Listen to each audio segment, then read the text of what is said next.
Bom dia, boa tarde, boa noite. Vamos lá, vamos dar continuidade às nossas aulas de Direito Empresarial 2. Sejam bem-vindos a mais uma aula.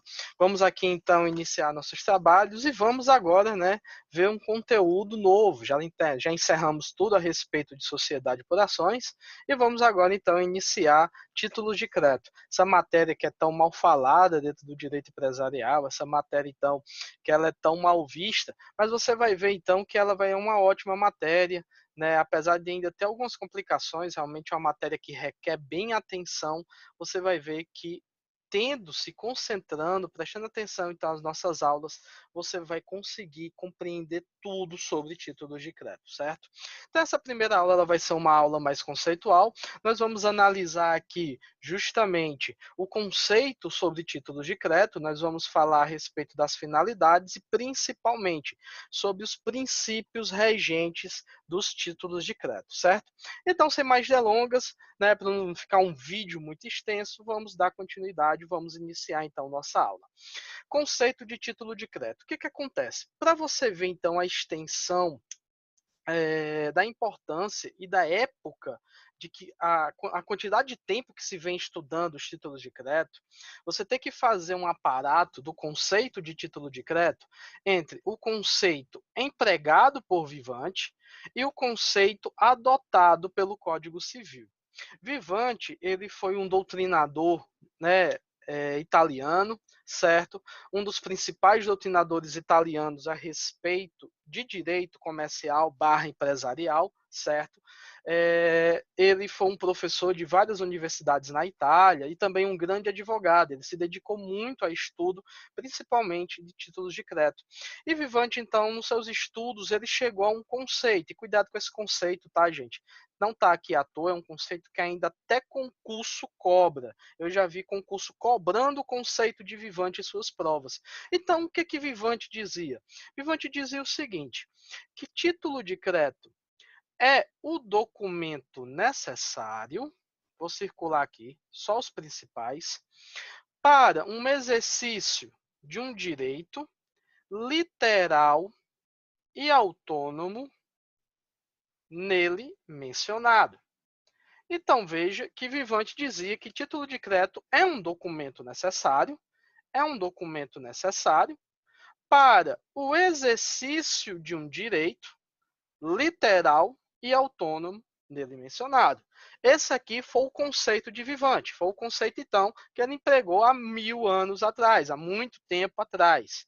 O que que acontece? O nosso Código Civil, quando foi tratar a respeito de título de crédito, o que que ele fez? Ele incorporou o conceito de Vivante. Olha o que o artigo 887 do Código Civil ele vai falar a respeito de título de crédito. O título de crédito, documento necessário a um exercício de direito literal e autônomo, nele contido, somente produz efeito quando preencha os requisitos da lei. Então veja que o Código Civil ele literalmente adotou o conceito de Vivante. O que foi que o Código Civil fez? Ele apenas acrescentou ao conceito de Vivante os requisitos, o preenchimento de requisitos da lei. Então veja que o nosso Código Civil de 2002, ao conceituar títulos de crédito, ele adotou o conceito de Vivante, certo? Então veja que tanto para o Código Civil como para Vivante, os títulos de crédito eles são documentos necessários. São documentos, então, que são necessários para quê? Para que eu cumpra um exercício de um direito que está literalmente e que está de maneira autônoma nele mencionado. Então, o que é que um título de crédito é? É um documento. E é um documento que vai fazer o quê? É um documento que vai representar obrigações de natureza pecuniária. São documentos que vão representar obrigações de natureza pecuniária. Então, eu vou comprar um celular. eu vou comprar um celular em uma determinada loja de eletrônicos.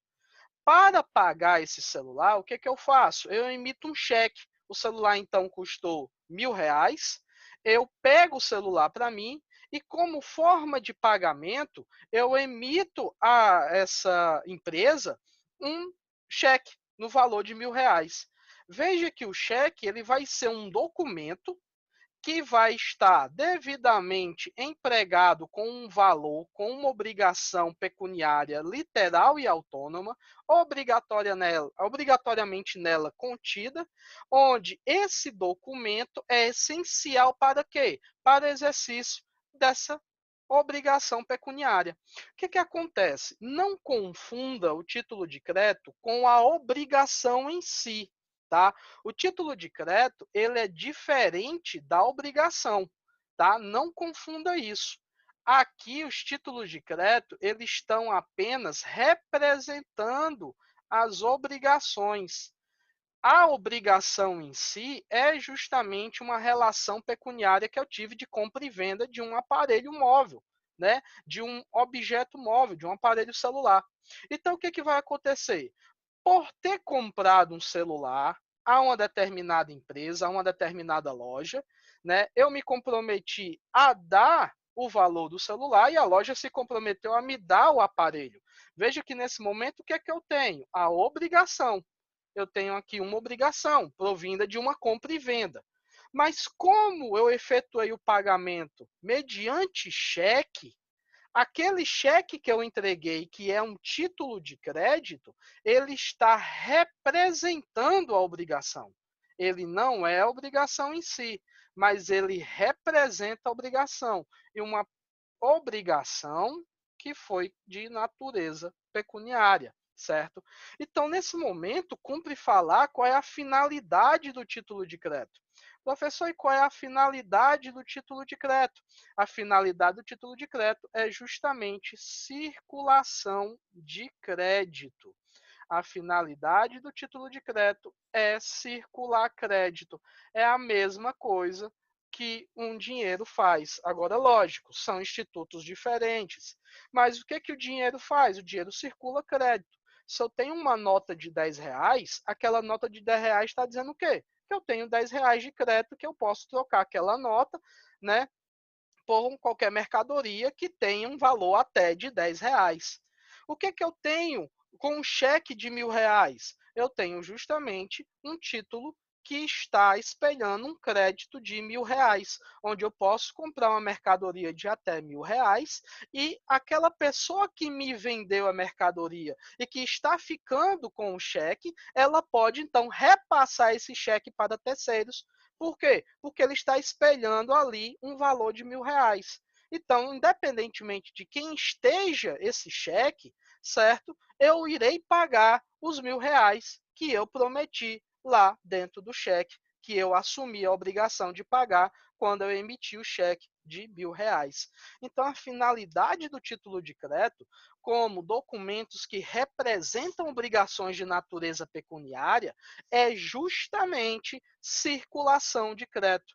A partir do momento que eu tenho um título comigo, eu posso então circular aquele crédito que está devidamente espelhado nele, certo? Então, a finalidade do título de crédito é a circulação de crédito. E o que, que acontece? Os princípios dos títulos de crédito, eles acabam sendo princípios próprios, tá?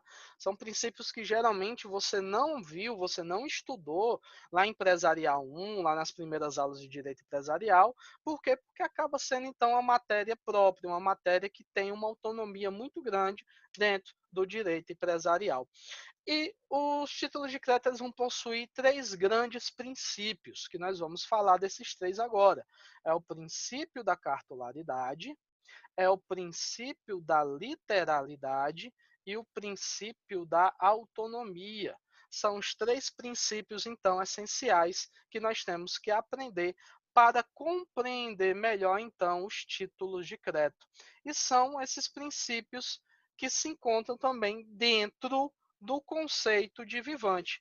Eu vou explicar para vocês esses 3 princípios e ao final da aula eu vou voltar e mostrar para vocês que esses 3 princípios estão dentro do conceito de vivante, estão dentro do conceito adotado pelo Código Civil, beleza?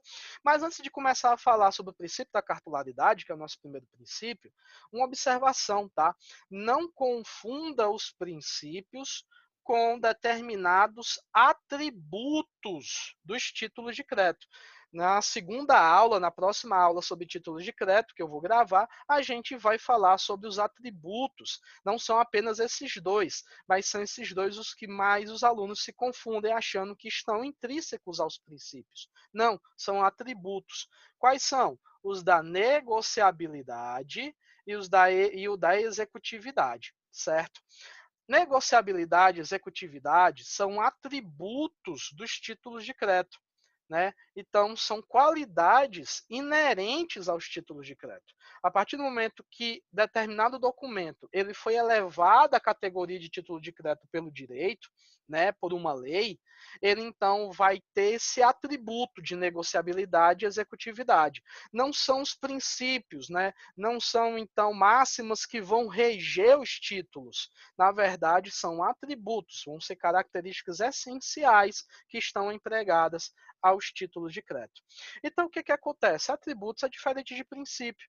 E o que acontece? Os atributos da negociabilidade e executividade são a coisa mais simples do mundo. Negociabilidade, como eu disse a vocês, olha, a partir do momento que um cheque, a partir do momento que uma duplicata, a partir do momento que uma letra de câmbio, com uma nota promissória, que são espécies de títulos de crédito, eles foram então emitidos, como eles são taxados como títulos de crédito por lei, pelas leis, suas leis próprias, então eles vão ter uma circulação, uma negociabilidade, que é justamente a principal finalidade dos títulos de crédito. Eles foram criados para substituir a moeda, por isso eles têm grande poder de circulação. Né? Então veja, está aqui, ó, a negociabilidade ela é intrínseca à finalidade do título de crédito. Se a finalidade dela é circular crédito, então basicamente essa circulação de crédito ela precisa fazer parte de negócios jurídicos. Então os títulos de crédito são negociáveis. Né? Eu posso, no lugar de pagar em moeda, em espécie, eu posso pagar mediante título de crédito, lógico, desde que a outra parte aceite. E a executividade. Todos os títulos de crédito são títulos executíveis extrajudiciais. Né? Os títulos de crédito são títulos executivos extrajudiciais. Artigo 784, inciso 1 do Código de Processo Civil, né, de 2015. Olha o que vai dizer. São títulos executivos extrajudiciais, a letra de câmbio, a nota promissória, a duplicata, a debênture. Professor, debênture é título de crédito? Não, não é tão taxado assim como título de crédito. Ele, na verdade, já aprendemos a natureza jurídica da debênture, ela está aqui porque ela é um título executivo, mas cuidado com a debênture, né? Na verdade, a gente pode até apagar ela aqui de amarelo, né? Coloca ela aqui de vermelho, porque ela não é um título de crédito, tá? Ela pode circular, ela tem realmente essa força de executividade, mas ela não é um título de crédito próprio. E, basicamente, o cheque. Veja que o inciso 1 do artigo 784, ele colocou aqui os principais títulos de crédito, né? Letra de câmbio, nota promissória, duplicata e cheque. Mas, professor, apesar de só ter esses 4, todo título de crédito é executivo? É executivo, sim, extrajudicialmente, né? Então, eles são taxados com esse atributo da executividade. Então, cuidado, não confunda atributos com princípios. Na próxima aula, a gente vai falar sobre os atributos dos títulos de crédito, beleza? Então, vamos começar, vamos partir para o princípio da cartularidade. E o que vai dizer o princípio da cartularidade? O princípio da cartularidade, ele vai dizer o seguinte: o crédito deve estar representado, representação aqui, lembre-se que é uma materialização, em um documento, em um título. Então, determinado crédito, determinado valor, ele deve estar obrigatoriamente materializado em um documento. O que diz o princípio da cartularidade? Que aquele crédito que vai circular, lembre-se mais uma vez, a finalidade do título de crédito é circular crédito. Então, aqueles 1.000, 2.000, 10.000, 1 milhão de reais que você vai colocar, que você vai precisar para algum negócio jurídico, que você vai colocar em um título, ele tem que estar representado, ele tem que estar devidamente materializado em um documento, em um título. Lembre-se, associe, né, o nome, princípio da cartularidade. O que é uma cártula? É um documento. Cártula é documento. Então, o princípio da cartularidade diz que é essencial um documento. O título tem que estar dentro de um papel, tem que ser um documento, tem que ser algo físico. E o que acontece? O princípio da cartularidade, então, ele vai me dar implicações. Quais são as implicações? Ora, se ele precisa estar devidamente materializado em um documento, para que haja transferência do crédito, é necessária a transferência do documento. Então, se por acaso eu fui comprar um celular no valor de R$ 1.000 e paguei mediante um cheque, que é um título de crédito, a transferência desses R$ 1.000 para o vendedor, para o lojista, só aconteceu quando eu fiz a transferência do documento, ou seja, aconteceu a tradição do documento. Eu peguei o cheque, eu peguei o título, eu peguei a cártula e entreguei nas mãos do lojista, do vendedor. Então, nesse momento, aqueles R$ 1.000 que estava primeiro sob minha titularidade, passou agora a titularidade do vendedor. Ele agora tem direito aos R$ 1.000. Por quê? Porque ele está em mãos, aconteceu a tradição, certo? Do título de crédito. E não há que se falar em exigibilidade do crédito sem a apresentação do documento. O documento ele é essencial. A essencialidade do documento para o princípio da cartularidade. Então, eu só posso exigir o crédito se eu apresentar o documento. Então, basicamente, o lojista, o vendedor que me vendeu o celular, no caso então do exemplo dado, né, a vocês, ele só vai conseguir retirar os R$ 1.000 no banco se ele apresentar o documento em espécie. Se ele chegar lá no banco, onde eu tenho a minha conta, e ele falar, olha, o Thiago está me devendo R$ 1.000 porque ele comprou um celular a mim. Né? Ele me deu um cheque, mas olha, eu esqueci o cheque em casa, né? Então, por conta disso, você vai confiar em mim, é de boa fé, você me dá os R$ 1.000 e pode ligar para ele e perguntar como ele me deu um cheque de R$ 1.000, né? Que o vencimento é hoje. Não, pelo amor de Deus, isso não vai acontecer nunca. Para que o lojista ele consiga retirar os R$ 1.000, o que é que vai acontecer? Ele precisa ir ao banco apresentar o documento. Professor, se ele perdeu o documento, se ele perdeu o cheque, se o cheque foi extraviado, ele vai conseguir retirar os R$ 1.000? Não, não vai. Né? Não é que eu estou dizendo que ele não vai ter direito aos 1.000, ele tem. Né, por conta da relação jurídica, e vamos evitar um enriquecimento ilícito. Só que a mudança de cobrança. Vai haver uma mudança de cobrança. Ele não vai mais poder ir ao banco exigir os R$ 1.000. Ele vai ter que me procurar, informar o que foi que aconteceu, um extravio, né? O cheque que sumiu, e aí eu vou ter que pagar com ele de outra forma, ou então ele entra com uma ação de cobrança, não sei. Mas ele não pode mais ir até o banco exigir os R$ 1.000. Por quê? Porque o cheque desapareceu, ele perdeu o cheque foi extraviado.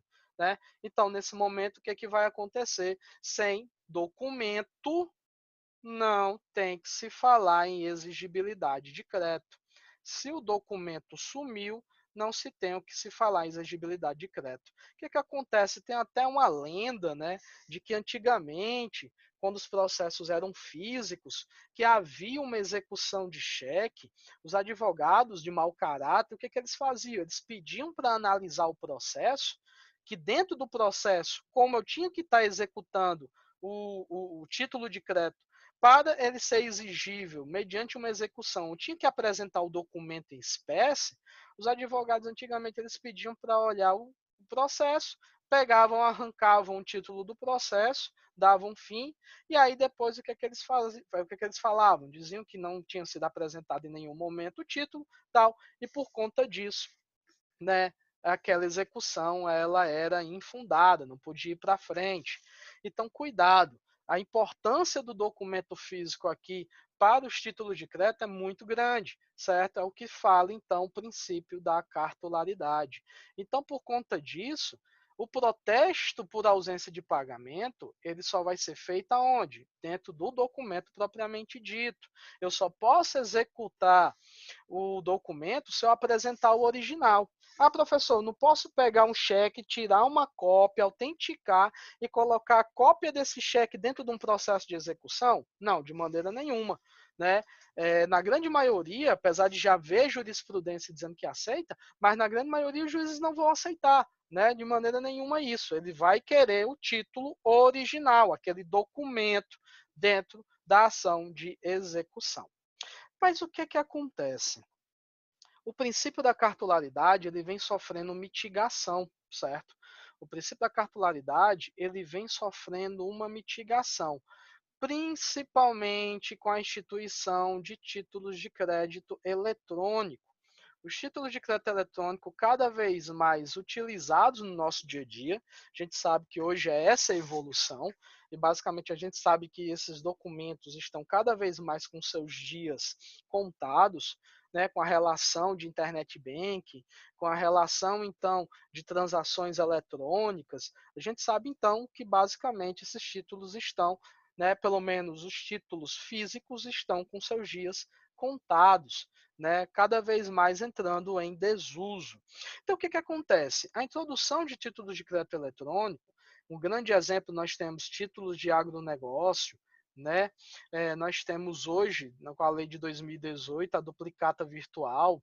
Então, esses títulos de crédito eletrônico eles estão mitigando cada vez mais o princípio da cartolaridade, ou seja, a necessidade de um documento, a necessidade de um crédito estar devidamente materializado, representado em um documento físico, em um título. Né? O artigo 889, parágrafo 3º do Código Civil, ele autoriza os títulos de crédito eletrônico. E aí o que acontece? O princípio da cartolaridade ele sai e basicamente a gente abre espaço para o chamado princípio da incorporação. Né? E o que diz o princípio da incorporação? O princípio da incorporação ele diz que agora não há mais necessidade de um documento físico, da obrigatoriedade desse crédito estar materializado em um documento físico. Agora a gente vai apenas analisar se o crédito ele se incorporou em um documento, que pode ser documento de papel ou então um documento eletrônico, né? Ou seja, caracteres de computador. Então agora o interessante é o momento da incorporação, ou seja, foi a vontade das partes de incorporar um determinado crédito para que ele circule, né? Então agora o princípio da incorporação ele abriu espaço, né, para o princípio, o princípio da cartolaridade ele agora abriu espaço para o princípio da incorporação. Não é mais importante o título, o documento físico. Agora, interessante é saber se as partes quiserem incorporar um crédito em um documento, seja ele de papel, seja ele eletrônico. E essa discussão ela surgiu e ela bateu muito no STJ, mas teve um caso muito interessante no STJ. O que foi que aconteceu? Aconteceu mais ou menos o seguinte: a Petrobras ela vendeu produtos a um determinado posto, né? Ela vendeu a um posto determinados produtos, produtos baseados né, em base de óleo, tal, não sei o quê, e fez então a venda, né, desses produtos a determinado posto.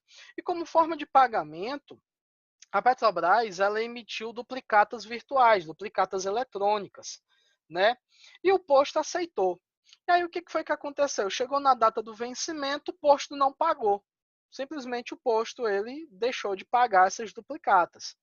Então, a Petrobras ela executou, ela entrou com execução, né, das duplicatas, já que não houve o pagamento delas no vencimento. E você aprendeu, né, que a duplicata, como um título de crédito, ela então tem um atributo da executividade, é um título executivo extrajudicial. Só que o que acontece? O advogado do posto, ele entrou com a defesa dizendo que, como não tinha os documentos físicos emitidos e juntados ao processo, basicamente, então, estava se desrespeitando o princípio da cartularidade e que aquela execução não era cabível. Então, no máximo, o que se poderia fazer era uma ação de cobrança comum, e ação de cobrança, rito de conhecimento, nada de execução. E aí o juiz de primeira instância aceitou, né? Ele aceitou essa defesa do posto, e nisso foi se discutindo até se chegar então ao STJ. E o STJ, lá em 2011, mediante uma das grandes ministras, né, o amor da minha vida, essa mulher, extremamente inteligente, e são aulas de direito, as decisões dessa mulher, Nancy Andrighi. Então, ela emitiu o seguinte parecer, dizendo o seguinte: olha, as duplicatas virtuais emitidas por meio magnético e de geração eletrônica, né? Então, um título de crédito criado mediante título magnético de geração eletrônica podem ser protestadas por indicação. Podem ser protestadas por indicação, não se exigindo para o juizamento da execução judicial a exibição do título. Olha isso aqui como interessante. Não se exigindo para o ajuizamento da execução judicial a exibição do título, ou seja, não há necessidade do título físico juntado aos autos. Logo, se o boleto bancário que serviu de indicativo para o protesto retratar fielmente os elementos da duplicata virtual, estiver acompanhado do comprovante de entrega das mercadorias ou da prestação de serviços e não tiver seu aceite justificadamente recusado pelo sacado, poderá suprir a ausência física do título cambiário eletrônico e, em princípio, constituir título executivo extrajudicial. Certo? Então veja que lá em 2011, basicamente a gente vai ter o quê? Já vai fazer 10 anos dessa decisão, né? Nancy Andrighi, o STJ, então, ele já admitia os títulos de crédito eletrônico, já mitigando o princípio da cartularidade, dizendo, olha, não precisa, então, para ajuizar uma execução judicial, a exibição do título. Não precisa, então, aqui se juntar aos autos, né, o título em espécie, já que é um título virtual, ele, no lugar de ser um documento em papel, eles são caracteres de computador, está inserido dentro de um computador, mas se eu tiver outros documentos que consigam suprir a ausência física desse título, que comprove que houve uma emissão de um documento, que comprove que houve, então, aí uma necessidade, uma vontade de se juntar um crédito a um título, seja ele, no caso nosso aqui, eletrônico, já pode, então, né, esse título, em princípio, constituir um título executivo extrajudicial.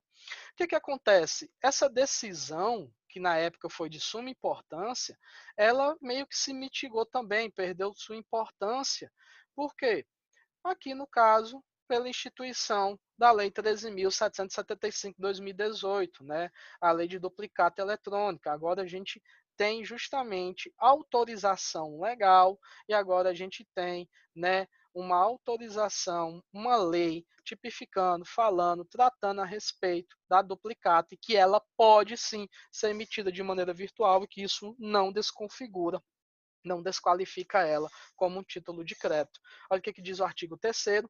A emissão de duplicata sob a forma escritural far-se-á mediante lançamento em sistema eletrônico de escrituração gerido por quaisquer das entidades que exerçam atividade de escrituração de duplicatas escriturais, certo? Mais na frente a gente vai falar mais sobre a duplicata eletrônica na nossa aulinha de duplicata, beleza? Tranquilo? Então vamos passar para o próximo princípio. vamos passar aqui para o princípio da literalidade. E o princípio da literalidade ele é muito fácil, ele é muito simples. Mais uma vez, se apega ao nome. O que diz o princípio da literalidade? O princípio da literalidade diz: só tem eficácia para o direito cambiário aquilo que está literalmente escrito no título de crédito. Só tem eficácia para o direito cambiário aquilo que está literalmente escrito no título de crédito. Então, o que vai adiantar, para que serve, qual é a finalidade do princípio da literalidade? Gente, a finalidade maior do princípio da literalidade é dar segurança a essas relações cambiárias, é dar segurança ao título de crédito. Então, veja que a finalidade da literalidade é assegurar a certeza quanto à natureza, quanto ao conteúdo, quanto à modalidade de prestação prometida, né? Impede ajustes verbais, impede ajustes não consentidos, né? Possa influenciar no exercício ali mencionado. Pense comigo então o seguinte: pense que eu então emiti justamente um cheque no valor de R$ 1.000, né, por ter comprado um celular. E aí o lojista, quando então foi tentar sacar o dinheiro, ele chegou no banco e falou: olha, aqui, né, a prestação foi de 1.200, né? Então, basicamente, você tem que me pagar 1.200 porque Tiago comprou o celular a um preço de R$ 1.200. O banco vai fazer o quê? O banco vai confiar na palavra, né, do lojista, dessa pessoa que está indo até o banco? Não, ele vai confiar no que está dentro do cheque. Então, o bancário vai pegar o cheque, vai olhar e vai ver: não, desculpa, peço perdão, apesar de você informar que é R$ 1.200, Tiago só me ordenou, mediante o cheque, ali pagar 1.000, né? Por quê? Porque só terá eficácia aquilo que está literalmente escrito dentro do título. Então, colocando de uma maneira, em um viés mais fácil, para você poder compreender o princípio da literalidade, dentro do título, por força da literalidade, só o que vale é o que está ali escrito, é o valor que está ali denominado, é a data do vencimento que foi colocada, né? São as pessoas que estão presentes com seus nomes devidamente incluídos dentro do título. Então, só vale para o título de crédito aquilo que foi inserido expressamente no título, né? Não existe para o mundo cambiário aquilo que não foi escrito dentro do título de crédito. Então, pense comigo o seguinte, ó. Pense comigo uma seguinte situação. Eu tenho aqui duas pessoas. Eu tenho um A e eu tenho B. A então pegou e emitiu sei lá, uma letra de câmbio, uma nota promissória para B. Ela emitiu uma nota promissória para B. Então, chegou na data do vencimento, A foi e pagou essa, né, nota promissória para B. Ele foi lá e pagou essa nota promissória para B. Chegou na data do vencimento, nota promissória de R$ 500, A foi e pagou a B. Só que aí o que foi que acontece? B não devolveu a nota promissória e muito menos colocou dentro da nota promissória alguma notificação de pagamento, né? Não incluiu nada dentro da nota promissória dizendo que A tinha pago efetivamente na data do vencimento, né, a ele. E aí o que foi que B fez? B, muito sacana, que é, ele pega essa nota promissória e emite ela a C, entrega a C. Você pega, olha, vê um crédito, já vê que a data passou, mas B garantiu a ele que ele iria receber, mesmo já tendo um pouco sido vencido, né? E disse: olha, como já está no vencimento, antes da prescrição, já pega a nota e procura A para receber. C não vê em nenhum momento que a nota promissória está ali com indicativo de pagamento, vai procura A pedindo o pagamento da nota promissória. Pergunto: A está obrigada a pagar C? Respondo: está.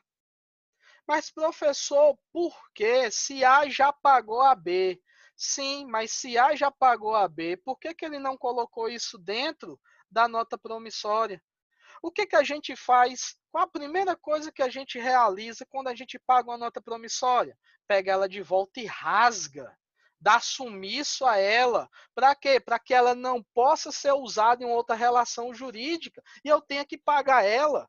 Para que justamente houvesse uma comprovação de pagamento, eu tinha que colocar expressamente dentro dessa nota promissória que o valor já foi pago. Professor, vai pagar? Vai, lembre-se do brocardo. Quem paga mal, paga duas vezes. E dependendo da situação, paga três, paga quatro. Então, vai pagar sim. Agora, lógico, vai ter ação de retorno, né? Vai poder entrar com vias judiciais por danos morais, materiais, além de ser um possível crime, estelionato e tal. Mas, cambiariamente falando, para o direito empresarial, para os títulos de crédito, A está obrigado, sim, a pagar C, mediante algo que ele já pagou. Ah, professor, então, se qualquer coisa que foi avançada não foi introduzida dentro do título de crédito, o que, que vai acontecer? Não vincula aquele título. Não vincula aquele título, certo? Então, se eu estou modificando a data do vencimento, se eu estou modificando a data do vencimento, se eu estou modificando o valor da prestação, se eu estou modificando as pessoas que ali se encontram, aquelas que estão obrigadas, então, basicamente, o que, é que eu preciso fazer? Colocar essas modificações literalmente dentro do título de crédito, sob pena, então, dela não ter eficácia, sob pena, então, dela não vincular, né? Olha aqui, ó, sob pena, então, de não ter eficácia. Para o princípio da literalidade, só ter eficácia para o direito cambiário, aquilo que está literalmente escrito dentro do título. Beleza? Tranquilo? Então, cuidado com o princípio da literalidade. E chegamos ao último princípio, chegamos ao princípio da autonomia. E cuidado, esse é o princípio que mais requer atenção. Esse é o princípio que mais requer atenção. Vou até colocar de verde. Verde é cor maravilhosa, a melhor cor que existe no mundo é a verde, né? Então, veja, vamos aqui para o princípio da autonomia. O que, que vai dizer o princípio da autonomia? O princípio da autonomia diz o seguinte: as relações jurídico-cambiais são autônomas independentes entre si. As relações jurídico-cambiais são autônomas, independentes entre si. O que que isso vai acontecer? Vai acontecer que, pelo princípio da autonomia, o vício em uma das relações cambiárias dentro do rol, dentro daquela relação jurídica envolvendo determinado título de crédito, não compromete as demais. Então, o endosso, o aval, dado por uma pessoa incapaz, não atinge as demais obrigações assumidas no título de crédito. Professor, tá bonito, o senhor leu, eu li junto com o senhor, mas eu não entendi. Vamos lá. Vamos ver se você consegue compreender mediante um exemplo. Vamos ver se você consegue compreender mediante um exemplo que eu vou dar. Preste atenção comigo o seguinte. Tiago, ele adquiriu um celular Pablo, né? E por ter adquirido esse celular, o que é que ele faz? Ele paga mediante uma nota promissória. Ele entrega uma nota promissória a Pablo. Inicialmente, vamos permanecer na relação jurídica apenas entre Tiago e Pablo. Beleza? Digamos que esse celular que foi adquirido por Tiago, ele apresente um defeito.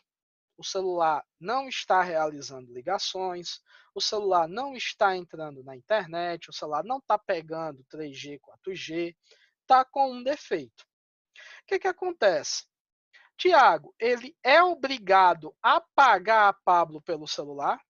Você aprendeu, você sabe, relações jurídicas, direito obrigacional, principalmente se aqui acontecer um direito de consumidor, não, né? Tiago não está obrigado. Então, se Pablo apresentar essa nota promissória no momento da data do vencimento a Tiago, o que Tiago vai dizer? Olha, Pablo, não vou lhe pagar, na verdade estou lhe devolvendo o celular, porque esse celular ele está com defeito, ele apresentou um defeito, e por conta disso eu não vou te pagar. Então, você me dê minha nota promissória, eu vou rasgar, né? Você me dê essa nota promissória, eu não vou te pagar de maneira nenhuma, e você, Pablo, vai ficar com seu celular porque seu celular está quebrado. Isso pode acontecer? Pode acontecer. Só que vamos evoluir esse caso. Tiago comprou um celular de Pablo e, por conta disso, emitiu uma nota promissória. Pablo, então, se tornou o credor da nota promissória e Tiago, lógico, é quem? O devedor. Ele é o devedor da nota promissória. Só que aí Pablo, ele pegou a nota promissória e ele repassou para um terceiro. Pablo, ele repassou a nota promissória para um terceiro. Ele repassou para Tamires. Nesse momento, Tamires, ela se tornou a nova credora. Ele então endossou. Ele fez o ato de endosso da nota promissória. Então, nesse momento, como ele endossou a nota promissória, o que vai acontecer? Tamires é a nova credora. Veja que aqui eu tenho duas relações jurídico-cambiárias. Nesse momento, então, Tiago percebeu que o celular estava com defeito. Tiago percebeu que o celular estava com defeito.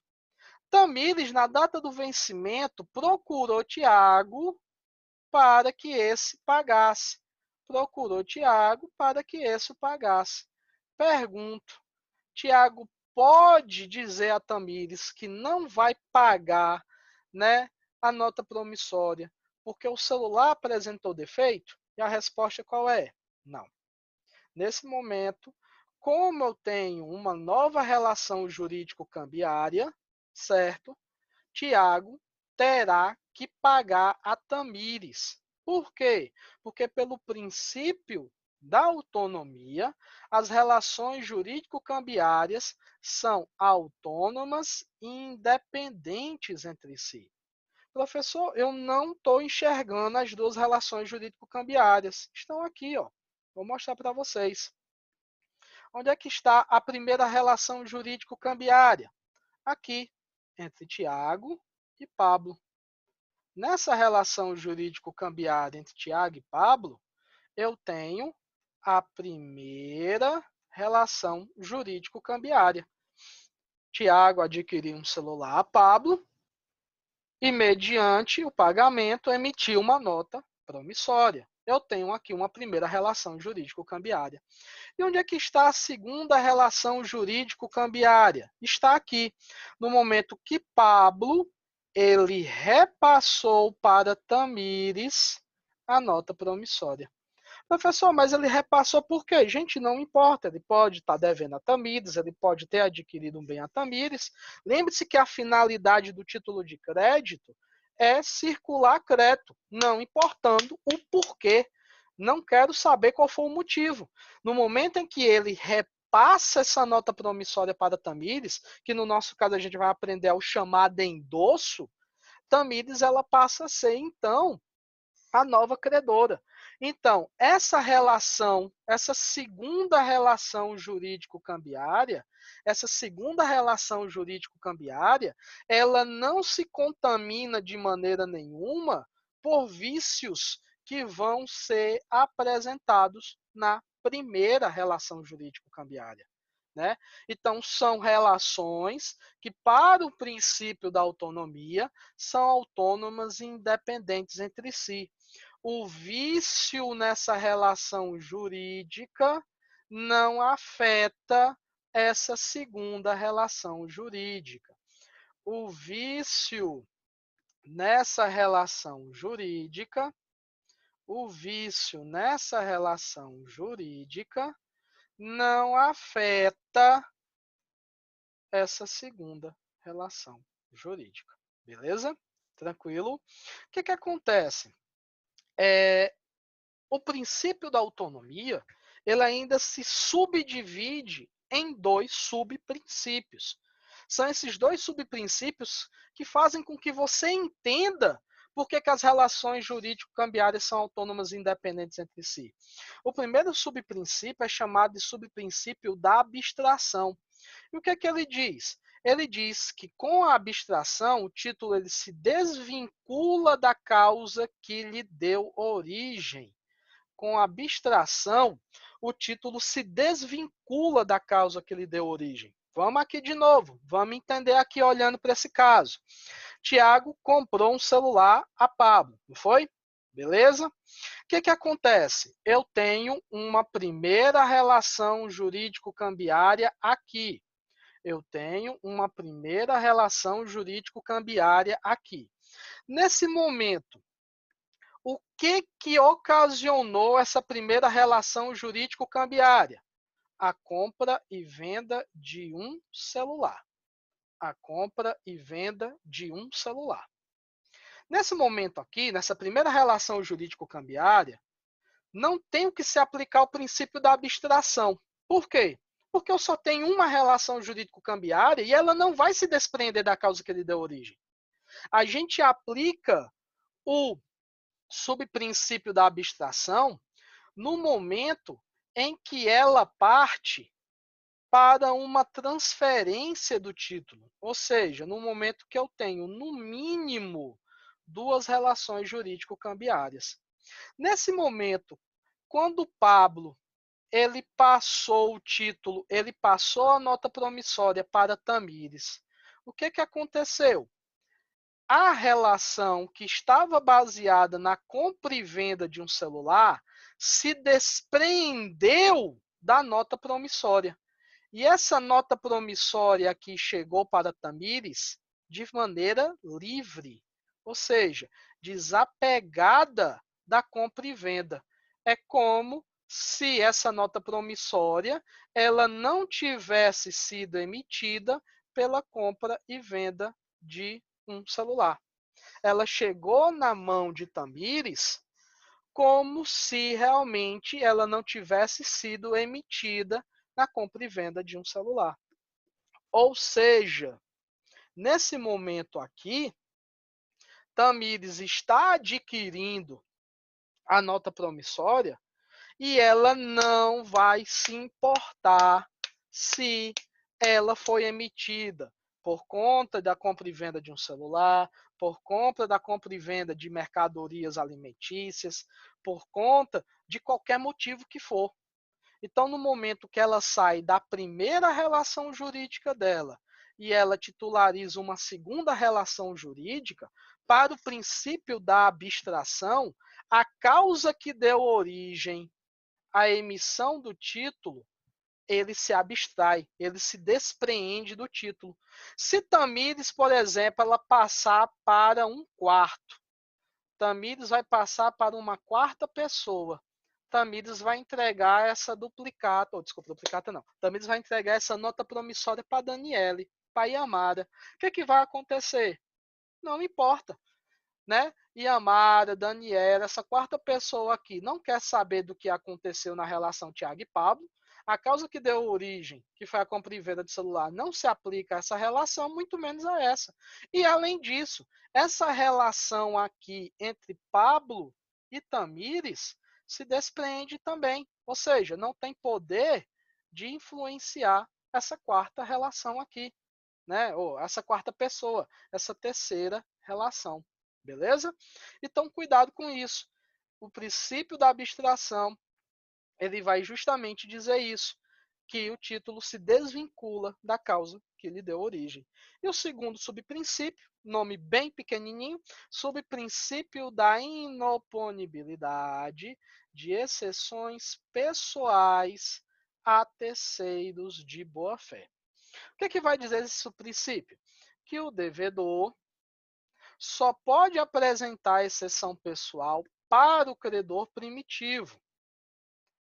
Não poderá apresentar exceção pessoal, não poderá apresentar exceção pessoal para um credor terceiro de boa-fé. Vamos analisar o que, vai dizer subprincípio?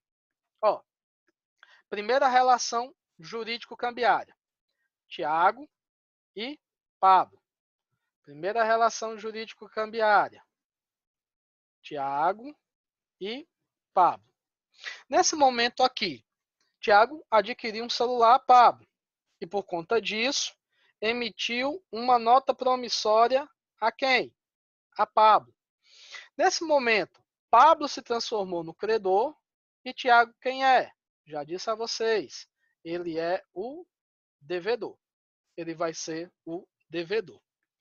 Veja que nesse momento, se o celular ele estava com defeito, para Tiago não pagar a nota promissória, o que ele fez?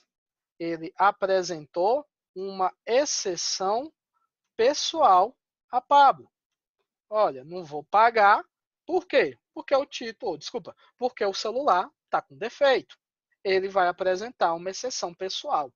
Então, nesse momento aqui, ele pode fazer isso.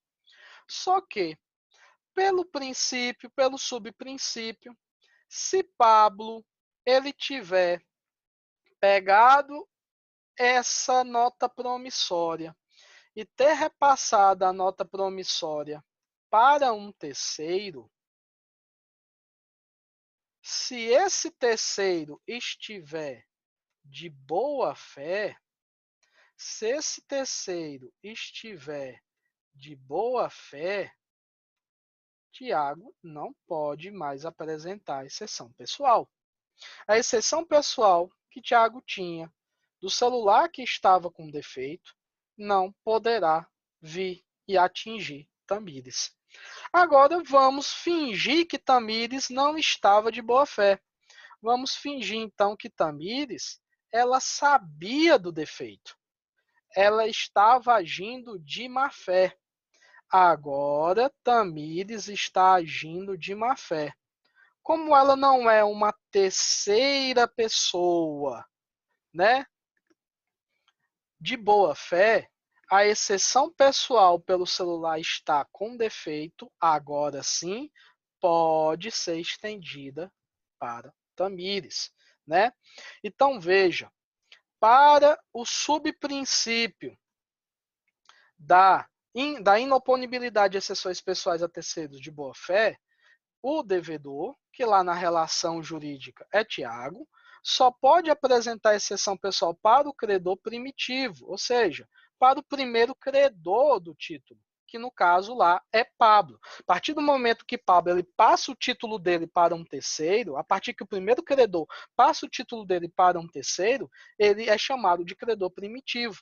Então, nesse momento, se o terceiro credor, se a próxima pessoa que entrou na relação jurídica, ela estiver de boa fé, então, o que vai acontecer? Essas exceções pessoais não podem ser apresentadas a esse terceiro credor. Beleza? Então, cuidado com o princípio da autonomia, cuidado com esses dois subprincípios. E aprendendo e vendo, então, o que quer dizer e sabendo cada um dos princípios, a gente volta para o conceito e a gente percebe que tanto dentro do Código Civil como dentro do conceito de vivante, eu tenho de forma expressa esses princípios, né? Olha aqui, ó, título de crédito é um documento necessário. Se eu tenho um documento, um papel, um título, uma cártula necessária, o que eu tenho aqui? Princípio da cartularidade. Para o exercício de um direito que vai ser literal, ou seja, só vai estar vigendo o que está literalmente escrito dentro do título, e o exercício de um direito que vai ser o quê? Autônomo. As relações jurídico-cambiárias não contaminam umas às outras. Então vejam que dentro tanto do conceito de vivante quanto do Código Civil, eu tenho inserido os 3 princípios. Olha aqui no Código Civil, título de crédito, documento necessário. Ele é necessário por quê? Porque o princípio da cartularidade diz que tem que ter um documento, tem que ter uma cártula. É um exercício de um direito que é literal, ou seja, ele precisa ter todos os argumentos, todas as suas cláusulas devidamente inseridas dentro do documento, dentro da cártula, dentro do título, né? E é um exercício, além desse direito literal, um exercício desse direito que ele é autônomo. Beleza? Tranquilo.